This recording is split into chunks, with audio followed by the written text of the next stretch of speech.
Hello, fellow artists. This is Linda Riddle, and it's a good time for art. Today, we'll explore the amazing variety of ways that we can make art simply using lines. Often, there are many elements involved in making art, and many things to notice when we look at art. Let's look at some collages we made a couple of weeks ago. When I look at this collage, I see line, short lines, long lines, curvy lines. Within these patterns, even some zigzag lines.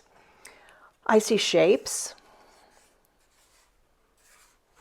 I see color. I see form, where this little bottle cap is poking out into space. Form is simply three-dimensional shape. And then when I look at this other collage, I can find texture in these places where the paint is kind of speckledy. Again, I see shapes and lines and color. I see value, which is the darkness and lightness of something. So in some places like this, it's getting darker and lighter here. I even can get sort of an illusion of space when I look at this, because the way these shapes overlap these other colors almost makes it look like they're coming forward and the other colors are going back into space. So all of these different features are called the elements of art. It's a lot to focus on at one time.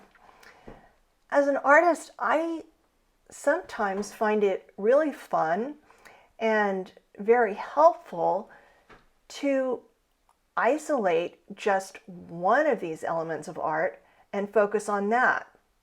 So today, we'll be focusing on line and seeing just how far we can take it. Tens of thousands of years ago, cave painters used line to create images of animals. The Chauvet Cave in France is one of the most famous prehistoric rock art sites in the world. Almost all the paintings there are at least 32,000 years old. You can see how these early artists used strong outlines to draw these animals in a very sophisticated way. Sometimes by changing the thickness of a line, maybe by smudging it slightly, they were able to create the illusion that the image was three-dimensional instead of flat. This is a cave painting made about 22,000 years ago in Australia.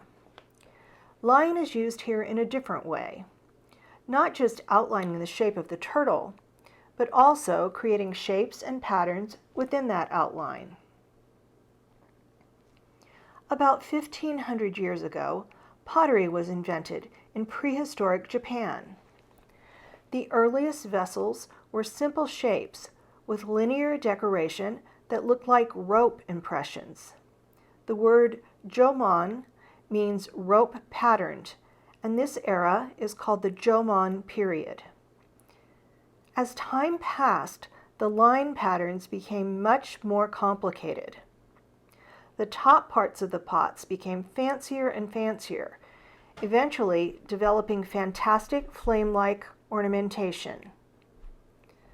Other artisans in China were decorating their clay vessels in a very different way. The swirling lines on their pottery were painted on the surface. We'll be exploring lines similar to these in the drawings we do today. Now we'll leap forward in time to the 20th century. Victor Vasarely was a Hungarian-French artist who is considered the leader of the op art movement.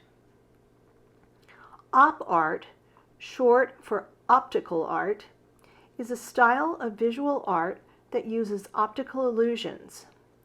Typically, they give the viewer the impression of movement, flashing or vibrating patterns, or of swelling or warping.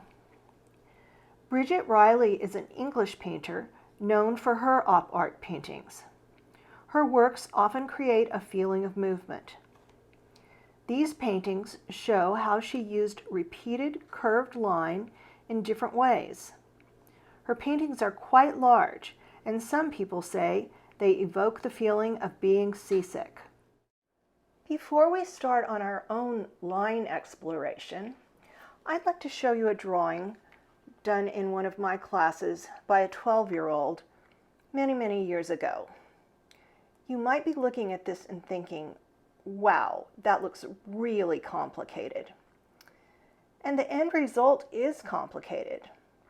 But actually, the process is quite simple and is built up one line at a time. So let me show you how it works. I'm going to take this piece of paper and just divide it up like a puzzle using lines. I can use any kind of lines I want. Straight lines, curvy lines, zigzag lines,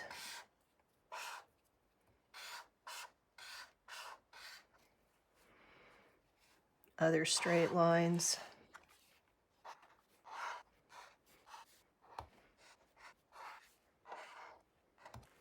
And that's probably good enough to get started. I'm just using a watercolor marker for this. You can use different kinds of markers. I thought this would be easier for you to see.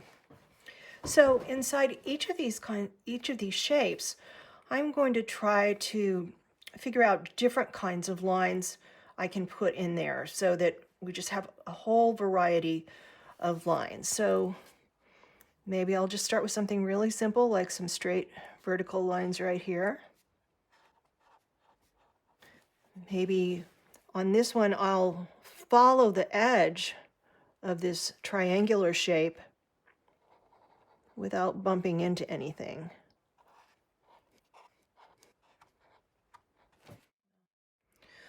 Maybe some dotted lines that follow the edge of this circle.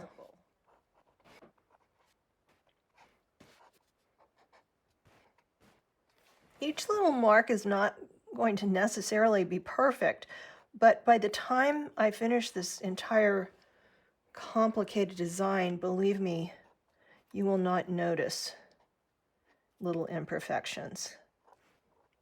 In fact, sometimes those little imperfections make it much more interesting.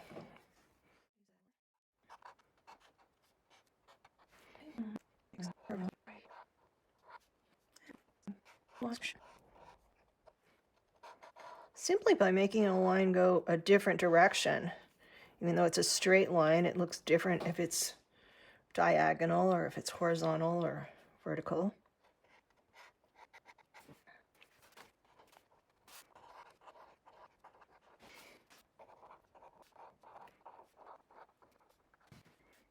I'm going to use some dots and just line them up to make lines made of dots.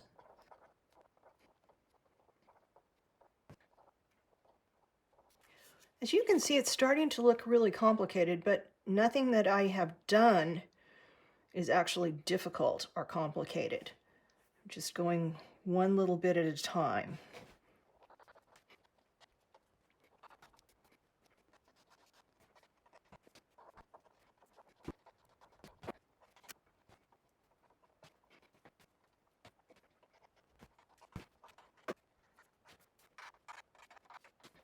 Now that my page is completely filled up with lines, I might even make it more interesting by varying the thickness of some of the lines so that it's not all just even. It'll give it a little more variety and a little more drama. So maybe I'll fill in some spaces between some of these lines. And consequently, I'm just making fatter lines.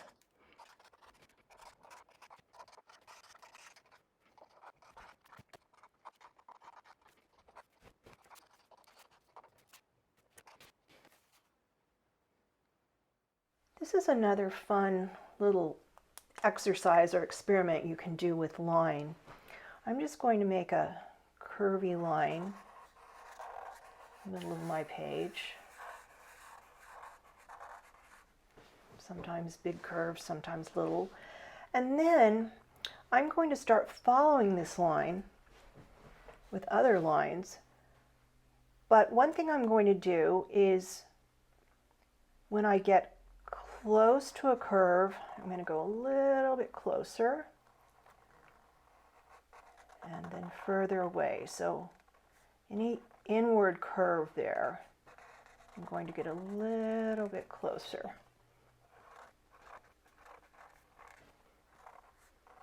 I'm not going to quite touch.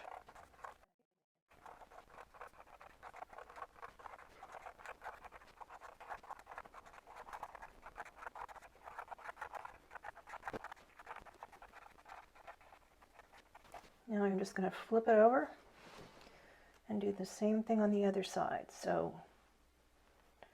when the line curves toward me, I make it go a little further out. When the line curves away from me, I go a little bit closer.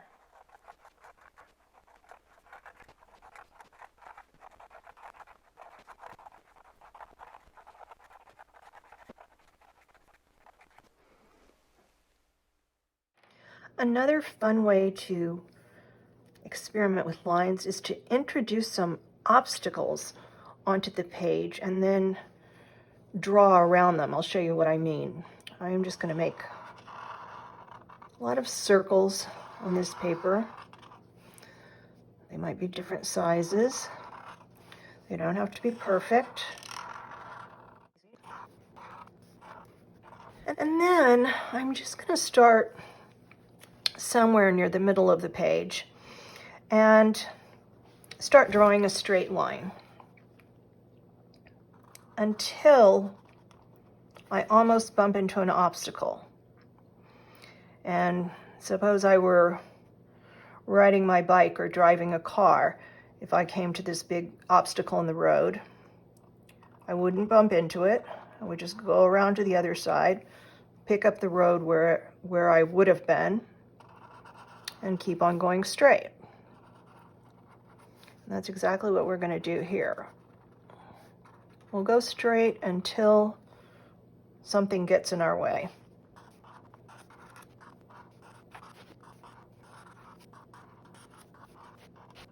I don't think I can fit through there, so I'm going to go around this obstacle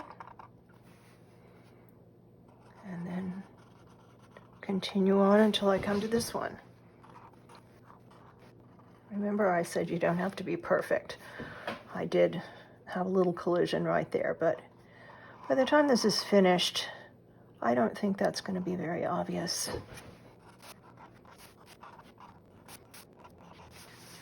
Try turning your page around different directions. You might find it's easier for you to make a straight line going vertically than horizontally, or vice versa. And a lot depends on what kind of pen you choose to use, what kind of paper you choose to use. This paper kind of catches my pen a little bit, so it doesn't go super smoothly, but I sort of like those little ink blots that it makes. Also try experimenting with the pressure you put down. If I press really hard, it catches the paper more. If I lift up a little more lightly, I seem to get a smoother flow.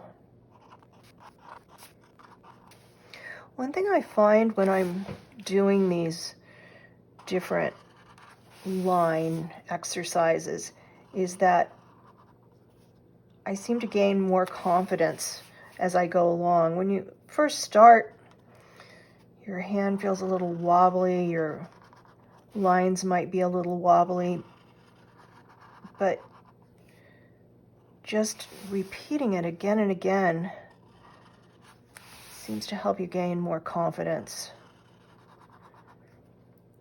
I like to do these exercises sometimes with students before we start making drawings of actual things like things from nature or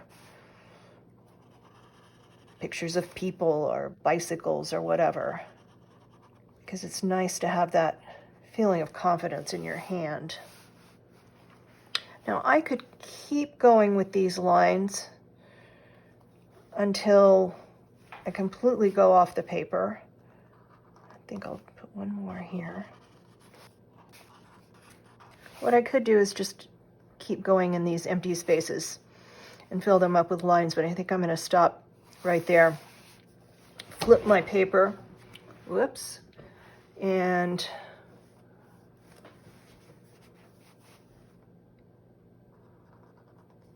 start drawing on this side of the page.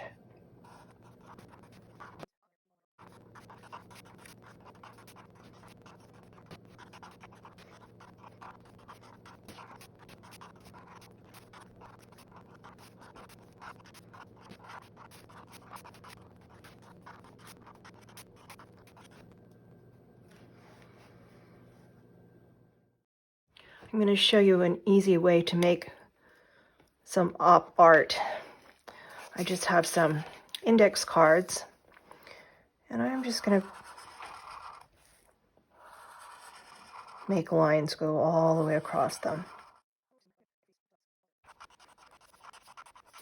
Now I'm just going to take some scissors and cut out some different shapes. I'll have one index card for the background, and then I'm just going to cut out some different shapes.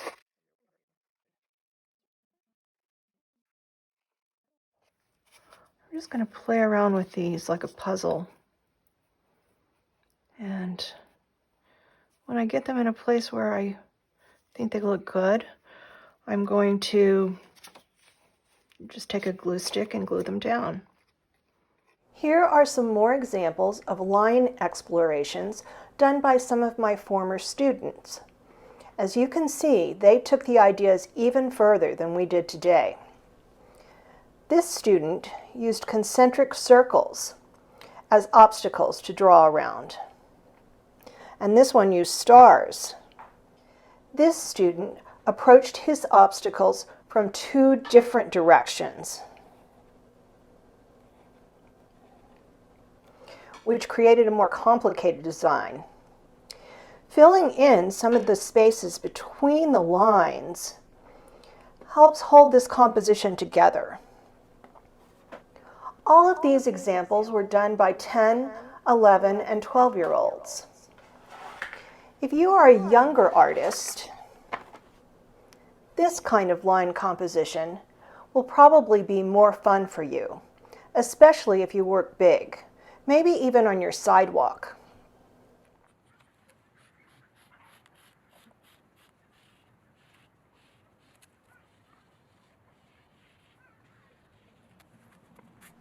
I tried a few different experiments with my obstacle drawing. This is just one of the ones I demonstrated for you. And on this one, I decided to come in and fill in the circles and some of the spaces with a gray colored marker. So I still kept it monochromatic, but I didn't want to make it just solid black, although that would be fun to try too. This was an idea I just couldn't resist. I found some of those cushiony things that you put at the bottom of legs of furniture, and I just stuck them onto black paper and took a white oil pastel and used those as my obstacles to draw around. Here's that wiggly line exercise that we did, and some of these lines remind me a little bit of the designs on the Chinese pottery that we looked at earlier. Here's a little mini op art collage I made with index cards, and then I just happened to run into some striped paper in a drawer in my house. And so I used that to make a kind of op art collage with. A fun thing to do this week is to explore your own environment for line. What kinds of lines can you find in nature, in architecture, in your own house? We'll be doing line drawings in our next class using some of your discoveries. Thank you so much for joining me today. You can share your art with all of us at #GoodTimeForArt. If you enjoyed this video, please give it a like and subscribe to my YouTube channel. That's all for today, but remember, it's always a good time for art.